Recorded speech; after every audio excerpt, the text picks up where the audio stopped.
So we are now going to look at part two. Part two, that is the second part of the Patanjali Yoga Sutras. The Yoga Sutras according to Patanjali. We're just going to browse through it. Again, as I said, these these are very, very profound uh, discourses by the great Indian sage Patanjali. Uh, Yoga, we all know what yoga is. Yoga is world famous, even United Nations. It's gone everywhere. We now have an international yoga day. There's no country in the world that don't do yoga. Every yoga is as old as the hills. Yoga is as old as human beings have had flesh. So long as we have the flesh, we can discipline the flesh. We can, stretch, twist, and make our bodies fit. It's like keeping fit, keeping your body fit, keeping your body able to fulfill the duties and responsibilities you need to fulfill in taking care of your existence while you are in existence on earth in the physical realm. So Patanjali was most outstanding in this regard in the writing, expressing, teaching about this yoga, hatha yoga, uh, kriya yoga, bhakti yoga, all this. I mean, Krishna taught about bhakti yoga to Arjuna, but Patanjali really dealt with, um, Krishna was dealing with bhakti yoga, more like, the devotional service, yoga that goes out there to working as a sacrifice to God, working as an offering to God. He calls it the fruitless labor, working without securing the fruit. I don't work so that I can earn money. I work because working is a service to God. So whether I earn money or whether I don't earn money doesn't matter. This was the idea. Work as as a service to God.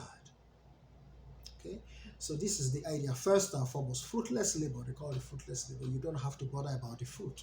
Just work as a yoga service to God. So these things were taught. If you read the Bhagavad Gita, of course, I've translated the Bhagavad Gita into a language. If you read the Bhagavad Gita, you're going to find all these wonderful, wonderful, wonderful, profound wisdom. Krishna is not saying that you shouldn't make millions of dollars or billions of dollars if you can. That's not what he's saying. He's trying to protect you. He's trying to protect you from what Buddha later calls greed, anger, foolishness, which leads to frustration. Work, you will earn money. Work, you will make money. But don't concentrate on the fruit. Don't concentrate. Work first and foremost for yourself.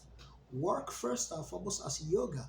Work first and foremost as a health, as your well-being. As work is a resource for your well-being. It's an exercise. It's a bodybuilding strategy. When you work, physical activity, it helps you to keep healthy. This is the idea. And then you get paid. What a blessing from God. It's like double pay. First of all, I'm healthy and now I'm making money. See, it's twice, it's two things. But if you just concentrate on the money making alone, then you'll be losing the physical part of the activity. You'll be losing the physical enrichment part of the activity. So this was how Krishna was instructing Arjuna in the Bhagavad Gita. Don't concentrate on the fruit. The fruit will come. The fruit will come. There's nobody that will work without getting paid. The fruit will come, but concentrate on the body, the physical developmental aspect of the work. So we're going to look at these things in more detail. Patanjali, as I said, was a great, tremendous, marvelous, wonderful authority of yoga. He really gave it expression. All these things, he put them, he articulated them in writing. So it became clear. There's nothing as good as having a horse galloping around the field or a motor car driving around the place, and then somebody who knows about the horse now spells it out to you. The engineer who knows about the car now writes the literature to you. Nothing as wonderful as hearing a beautiful and excellent masterpiece of music, and then you try to go around, well, I'm not too sure what are the words you start, but then when the lyrics are written, you see, it's precise. So how precise that is. When the lyrics were not written, you were not sure of certain terms, but when the lyrics are written, you are pretty clear, crystal clear. So that's what Patanjali is to yoga. He gives it an expression, perfect expression, flawless expression. He tells us everything about what we are doing. I'm just going to go ahead and read chapter 2, part 2, first verse 1. The discipline of Kriya Yoga. The discipline of Kriya Yoga has three main constituents: mortification, self-training or self-discipline, study, research or learning, particularly of divine literature, and divine devotion or the dedication of all life's activities to God. See that? All life's activities to God. In other words, offering all actions and events in life to God, the creator and master of all existence. It summarizes the carefree kind of life. No more problems. If you offered everything in life to God, people will not be sad or unhappy or disgusted, frustrated with life, right? Because life itself was a sacrifice to God. You were offering everything to God. But when you took life for yourself, then that's where the problem comes. You see, if you offered everything to God, there's no problem. But when you took it for yourself, then the problems will arise. But this again is for meditation. I'm just trying to be as fast as possible to race through this. You really have to sit over them and then really contemplate to get enlightenment, and then you become very clear. Is profound wisdom. In a nutshell, we fix our attention on God alone, exalting Him always, magnifying Him always, glorifying Him always. As life's activities and events gradually disappear and fade away into the infinite and boundless. So God concentration, I repeat, God concentration is practiced and recommended here. God concentration. For ultimately heaven and earth pass away and nothing matters but God Himself. Ultimately heaven and earth pass away and nothing matters but God Himself, the Lord and Creator of all. How wonderful this verse is. Opening of chapter part 2. So 2.2, we go to the second part. The main goal of Kriya Yoga is meditation and enlightenment, leading to absolute freedom. Absolute freedom from all pain and suffering. So when you practice your yoga, you're going to discover that you're going to be liberated from all pain and all suffering, because you're going to detach. You're going to have the discipline, the practice of detachment from all these things that bind men to, suffering and pain. You can break out of it if you practice. When you get the yoga, when you know it very well, you see the medicine, it works. It brings you out of pain and suffering. In a nutshell, divine concentration or God concentration is life's noble goal.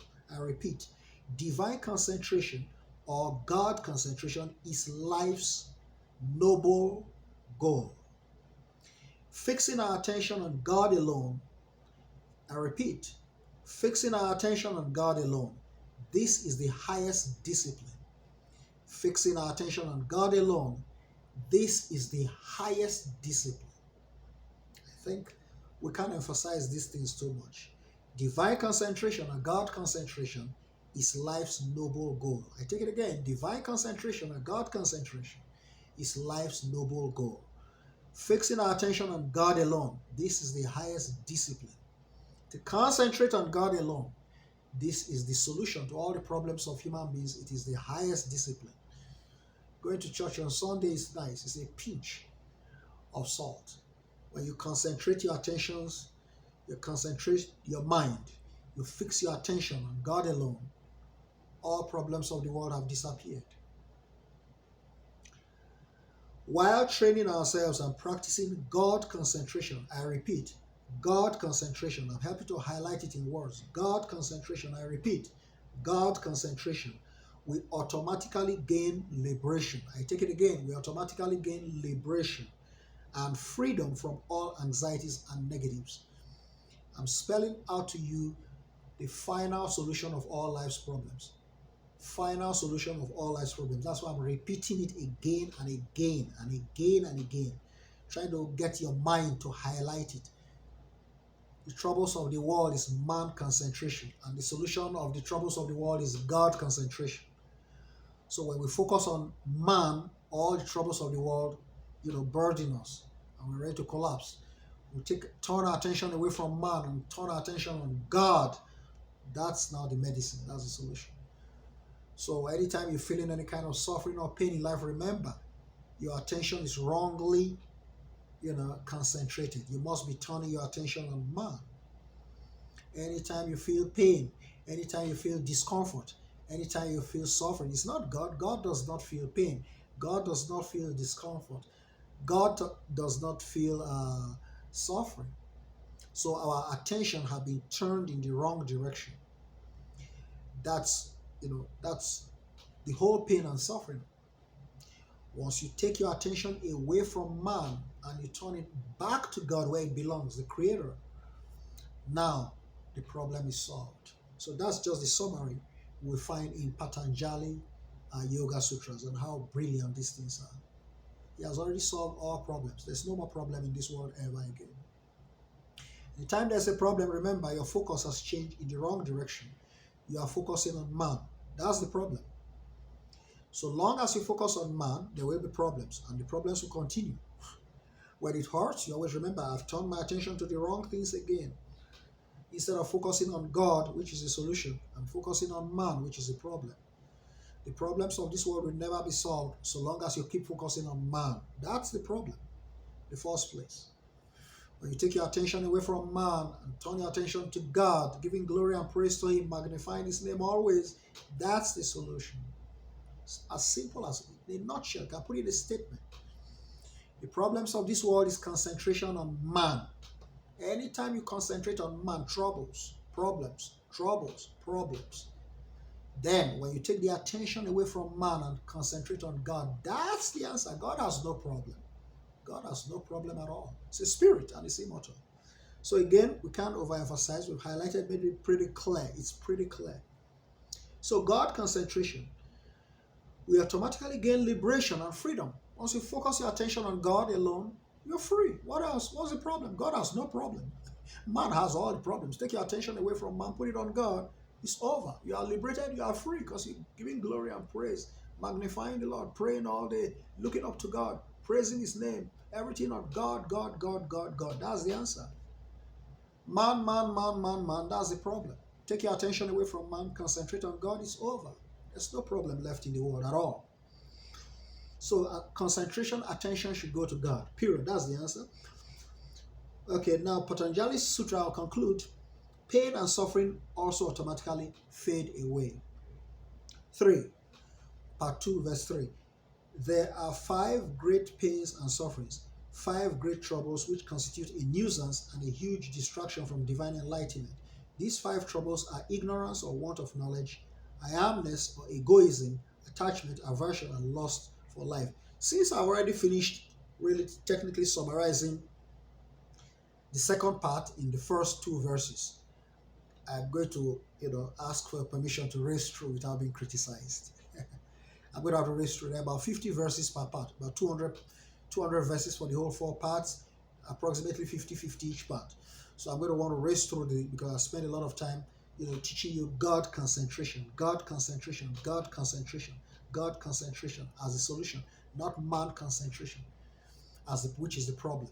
God concentration is the answer. So now I'm going to race through because I've already given you the answer right there with your permission. So let's race through the rest of the verses real quick and see if we can finish it fast. So the 4th one says, ignorance or want of knowledge is the dwelling place of all these troubles. Ignorance. Be they inactive or inoperative, attenuated or reduced, diffused or inflamed. Verse 5 on the second part. Ignorance is simply wrong assumptions, assuming the finite to be infinite, the unclean to be clean, the unsafe to be safe, wrong to be right, bad to be good, unreal self to be real self, unreality to be reality, etc. Just seeing things wrongly. Verse 6. I amness or egoism is the identification of a person who sees or a person who knows with the powers of seeing or knowing. Seventh verse. Attachment is pleasure dwelling or attraction of a person towards pleasurable experience. Verse 8. Aversion is pain dwelling and repulsion of a person from painful experience. Verse 9. Lust again and again for life proceeding and flourishing by its own powers is established in the wisest as well as in the most stupid. 10. These subtle manifestations can be overcome by cultivating their opposites. Lust can be overcome by cultivating the opposites. That's where we started from. So I'm just going to continue because you already understand that. All consequent pains and sufferings are overwhelmed and extirpated by God, concentration, and meditation. That's what we said in the beginning. The appearance of karma or works has its origins or roots in pains and sufferings. It develops and unfolds as experience in the present visible existence and in the future invisible existence. 13. The origin or root already in existence, fruition, arises as categories and classifications, life and feelings and expressions of comfort and discomfort, satisfaction and dissatisfaction, etc. 14. Satisfaction and dissatisfaction, happiness and unhappiness are the consequences of fruits of praiseworthy actions and blameworthy actions, respectively. You don't want to be blamed for wrongdoing. You don't want to be accused. You want to be praised. You want to do meritorious deeds. 15. All is pain and suffering to the learned due to the discomforts involved in change, worry, and the rites and rituals of cleansing and purification. 16. The misfortune which has not yet happened may be avoided. I take it again. The misfortune which has not yet happened may be avoided. 17. The origin of that which may be avoided is the junction of the observer and the observed. 18. Our world of experiences has elements and senses constantly interacting. Its basic essence is perception, action and inaction or rest.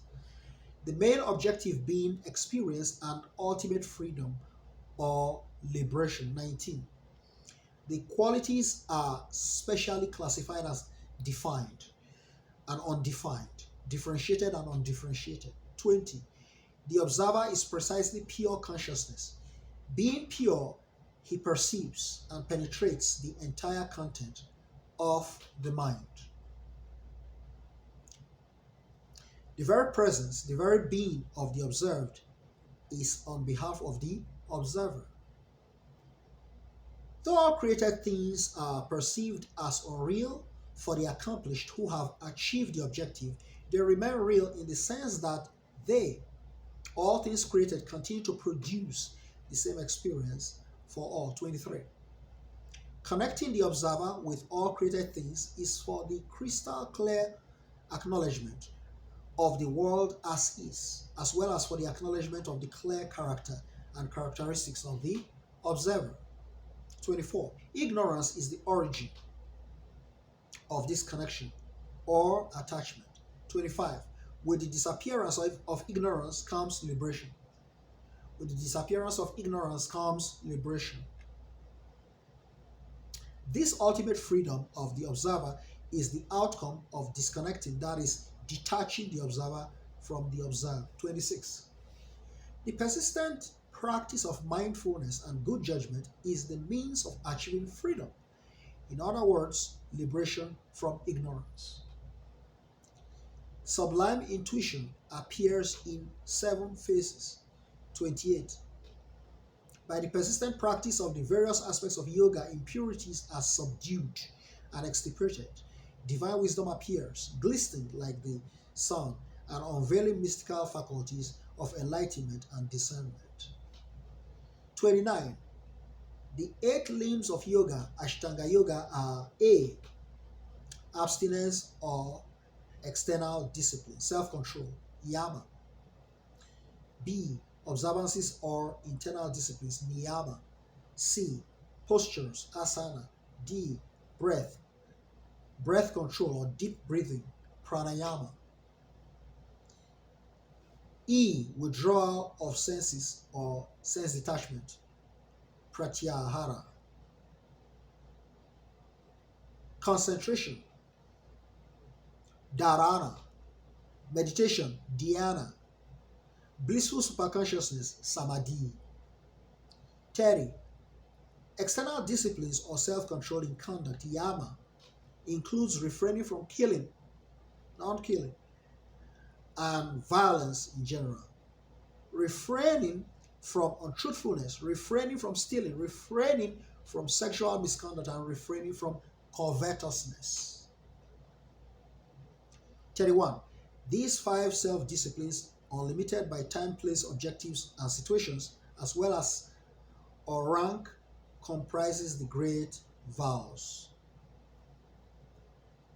32. Internal and external cleanliness, fulfillment, self-denial or abstinence, erudition and research, and untiring devotion to divinity are the observances or internal disciplines, the niyamas. 33. When negative thoughts contrary to the brilliance of yoga perturb the mind, one should cultivate opposite thoughts contrary to the negative. 34. Negative thoughts and all feelings contrary to the radiance of yoga, ill feelings, and all evil emotions, such as wrathful feelings leading to killing and all violence, all harmful acts, whether done or assisted, influenced, or otherwise commended, supported, or enjoyed, whether springing from greed, anger, fancy, or foolishness, whether elementary degree, intermediate, or advanced. The consequences are finite. The consequences are infinite ignorance, pain, and boundless suffering. Thus, one must develop and beat such distractions and obstacles by contemplating and concentrating on their opposites. The use of counter ideas, contrary ideas, reverse ideas, etc. 35. When a yogi is confirmed in non-killing, established in non-violence, all ill feelings and hatred are abandoned in his presence. 36. When a yogi is well grounded in truthfulness, solidly establishing truthful utterance, he or she guarantees the fruition of all work, all acts, all deeds. 37. When a yogi is well grounded in honesty, integrity, and rectitude, all wealth, all treasures come to him or her. 38. When a yogi is well grounded in self-control and meritorious virtue, spiritual virtue is achieved. 39. When a yogi is well grounded in non-grasping or non-craving, knowledge is gained of the why and how of his being and all being. 40. From purity, one cultivates desirelessness for one's material body and for the material bodies of others. 41. With contentment comes purity of the buddhi, a pure mind, one-pointed concentration, sense mastery and control, and the fitness for self-realization. 42. Contentment brings plenty of happiness, infinite happiness. Contentment. 43. Through mortification and the extirpation of blemishes, perfection of the body and the senses is attained. 44. Through persistent study, a divine concentration is made with God in the appearance you love most. 45. Unrelenting devotion to God ultimately brings the devotee to samadhi, heavenly concentration and experience. 46. The posture asana should be poised and quite relaxed. 47. Such position or stance can be gained by absolute serenity, Such position or stance can be gained by absolute serenity, tranquility, and mental focus on the eternal with total concentration. Thence comes neither agitation nor any form of perturbation from the opposite pairs.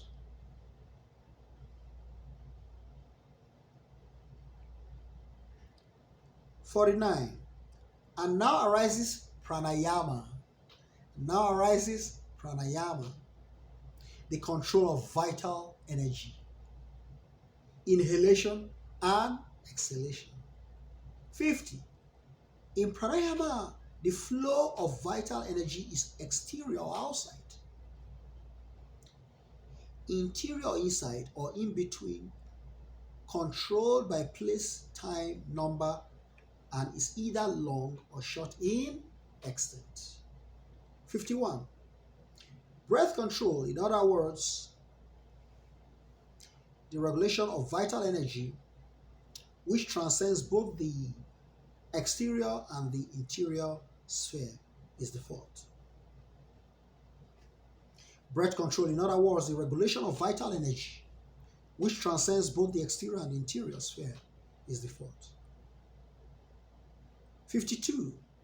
Thus, the obstacle obscuring the light vanishes. And now, 53. The mind becomes able to practice concentration. 54. Self-realization flourishes when the mind preserves clear understanding without meshing with the senses and without the senses and sense impressions getting enmeshed or entangled. 55. Thus, conquest over the senses, in other words, perfect self-control, is achieved.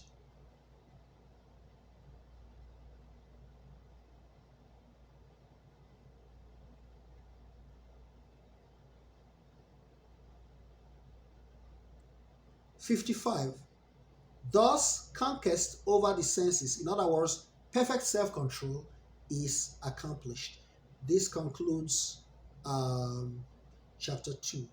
But I'd like to take the last 5 verses one more time, just to sort of reinforce. Chapter 2, we summarized it at the beginning, just to let you understand. Look, there is no problem in this world. Anytime you feel there's problem in this world, just understand the wrongdoing. Human beings are concentrating on themselves. They're going to feel pain and they're going to feel suffering. They're going to feel stress. They're going to feel troubles of the world. Once you lift your self-concentration and turn it to God concentration, you solve the problems. Anytime you feel problems in the world, it's self-concentration. Concentration has gone in the wrong direction. It has gone to the materials. There will be problems. Once you turn that attention back to divinity, you have solved the problem. So attention turned over to God alone is the solution. So I'll read through 51 to 55. One more time, conclude chapter 2. Breath control, in other words, the regulation of vital energy, which transcends both the exterior and the interior sphere, is the fourth. 52. Thus, the obstacle obscuring the light vanishes, and now the mind becomes able to practice concentration. Self-realization flourishes when the mind perceives clear understanding without meshing with the senses and without the senses and sense impressions getting meshed or entangled. 55. Thus, conquest over the senses, in other words, perfect self-control, is achieved. Thus, conquest over the senses, in other words, perfect self-control, is accomplished. And that is the end of part 2. So guys, again, you now know, you now know where the problems of the world are. Anytime you feel there are problems on earth, always remember your focus has gone in the wrong direction. Every day of the life, we're supposed to concentrate on the Spirit. We're supposed to concentrate on God alone, the solution. We're supposed to put our attention on God alone. God brought us here. We are supposed to give glory and praise to God. We are supposed to magnify God. Life is for God. We are so focused on God alone. Once we turn that attention back to ourselves, we've missed it. It is impossible for human beings to concentrate on humanity and have joy and happiness and satisfaction. It is impossible. It has always been impossible. Now it is impossible, and forever it will be impossible. The troubles of this world is that human beings have taken attention and turned it to themselves, humans. That's always the case. Once you take attention away from yourself and turn it back to the Creator, back to God, you begin to praise Him, magnify Him, glorify Him, give thanks to Him. It's all about God. It's all about God. It's all about God. You have seen the light. You have solved the problem. Cheers, guys. I leave you to meditate on this. We've had quite a lot on part 2. So let me leave you to meditate deeply on this.